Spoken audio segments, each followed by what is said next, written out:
जैसा कि last episode में हमने देखा कि टैंग शैंग जीवू को बचाने के लिए उस एप के पीछे जाने लगता है।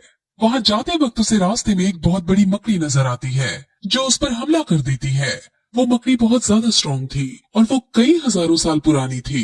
इस मकड़ी को मारना बहुत मुश्किल था क्योंकि खुद ये एक जहरीली मकड़ी है, जिसकी वजह से अगर टैंग शैंग उस पर पॉइजन छोड़ता है तो मकड़ी पर इसका कोई असर नहीं होगा। अब टैंग शैंग कैसे न कैसे करके उसे बचाने की कोशिश करता है और उसको ब्लू सिल्वर प्लांट की मदद से जकड़ने की कोशिश करता है, लेकिन मकड़ी हर बार उसके जाल को तोड़कर उस पर अटैक करने के लिए आगे बढ़ती रहती है।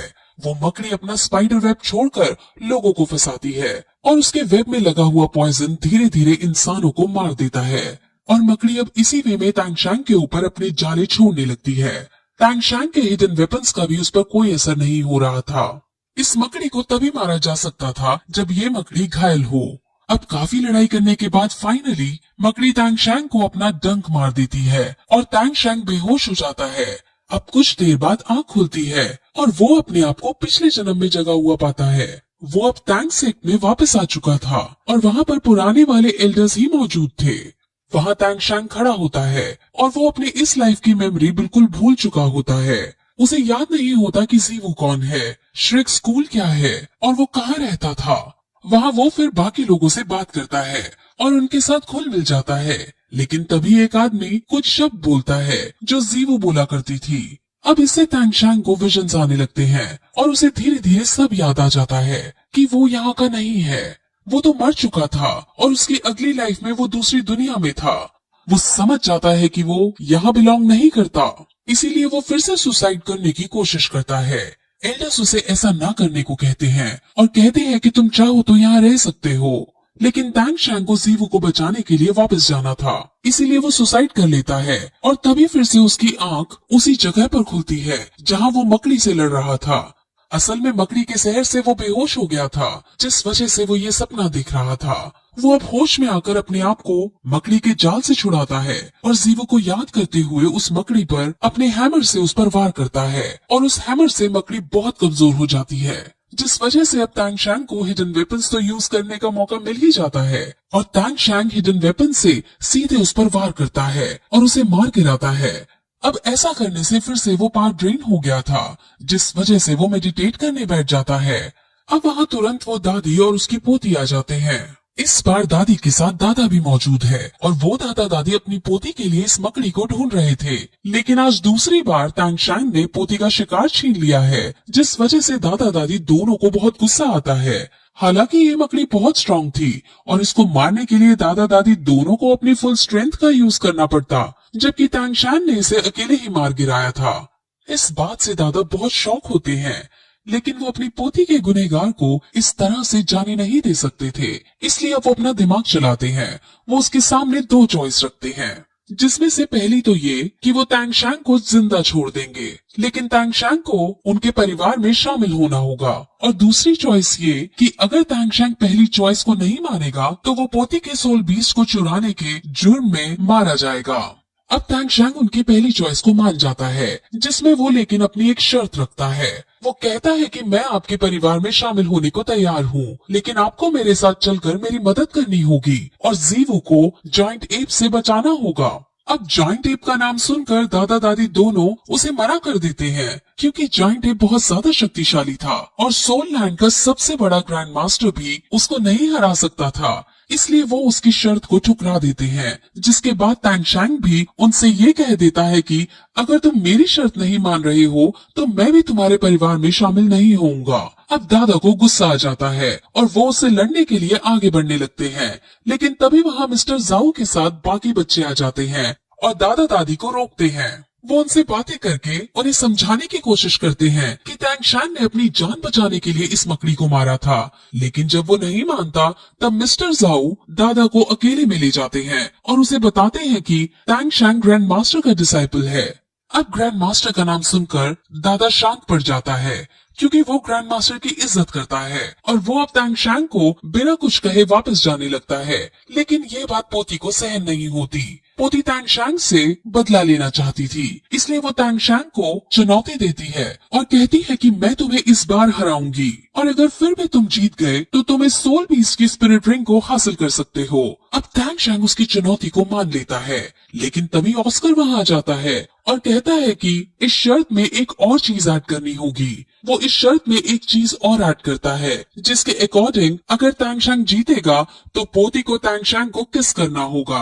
अब पोती को गुस्सा आ जाता है, लेकिन दादा और दादी को बहुत खुशी होती है क्योंकि वो तो चाहते ही थे कि उनकी पोती तैंगशैंग जैसे ताकतवर आदमी के साथ रहे।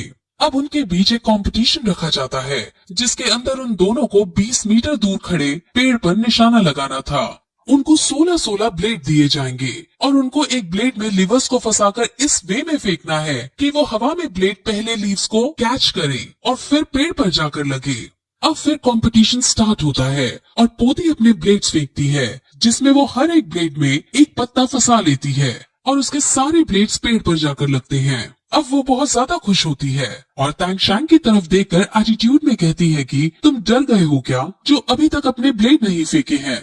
जिस पर उसके दादा उसे बताते हैं कि जब तुम अपने ब्लेड फेंक रही थी उसी वक्त तैंगशैंग ने भी फेंके थे और तैंगशैंग की स्पीड इतनी तेज थी कि तुम उसे देख भी नहीं पाई और तैंगशैंग के ब्लेड में 10-10 पत्ते फंसे हैं। अब ये सुनकर पोती बहुत उदास हो जाती है क्योंकि वो ये कंपटीशन हार चुकी थी।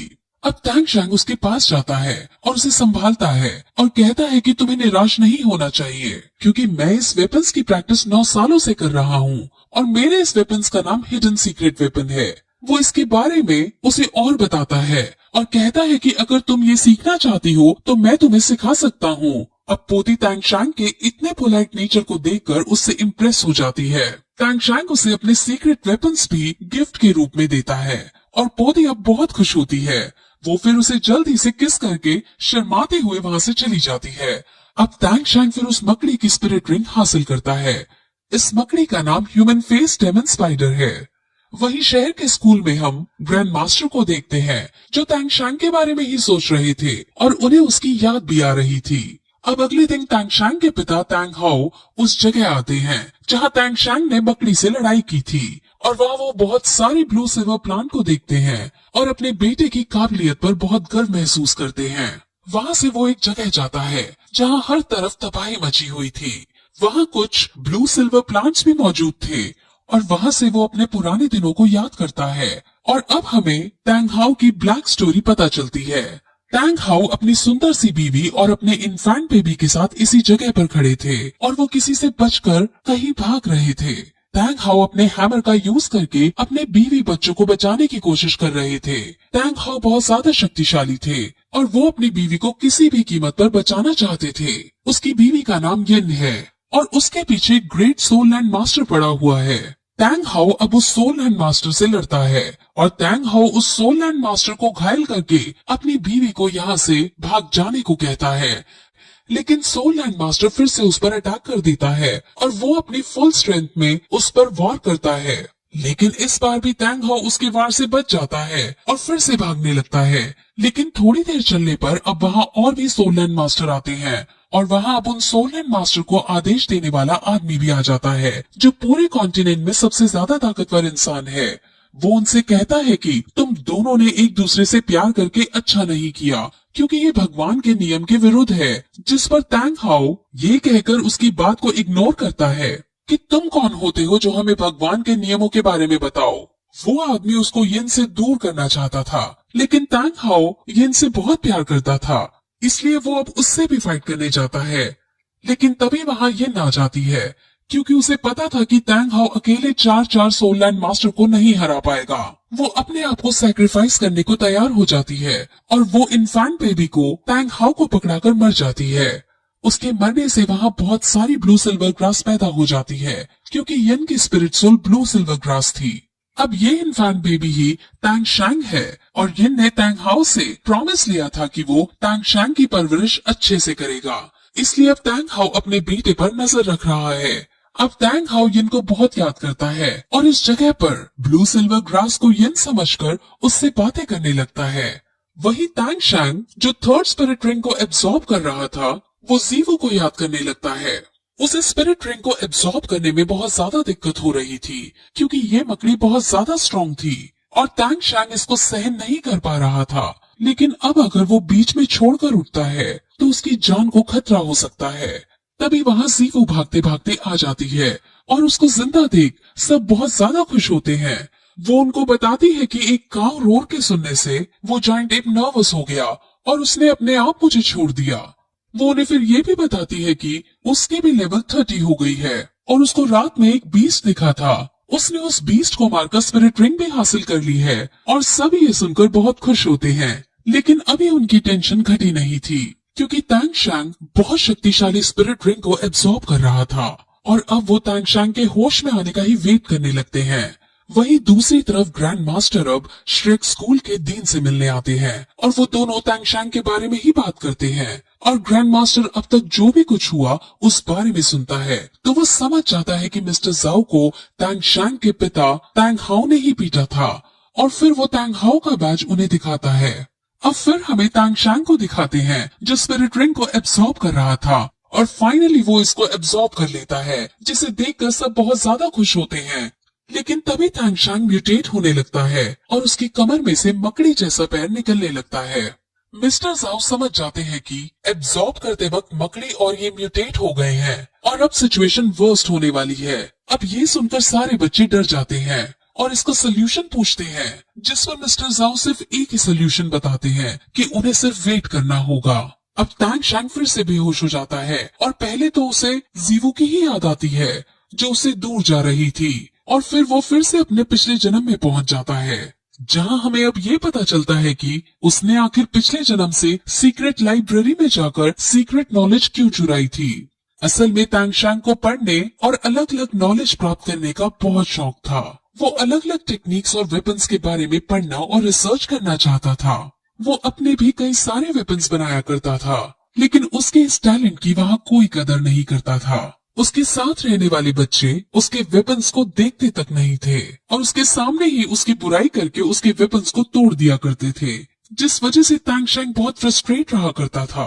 और तांग शैंग अब कुछ बड़ी और सीक्रेट नॉलेज प्राप्त करना चाहता था और इसलिए अब वो एल्डर्स से सीक्रेट लाइब्रेरी के सीक्रेट वेपन्स के बारे में पढ़ने को कहता है, जिस पर एल्डर्स उससे बहुत गुस्सा करते हैं, क्योंकि उन वेपन्स और उस नॉलेज के बारे में जानने का हक किसी को नहीं था। इसलिए वो उसे बहुत गुस्सा करते हैं और उसे इस क्लैन से निकल जाने को कहते हैं और फिर यही ये एपिसोड इस तरह खत्म हो जाता है।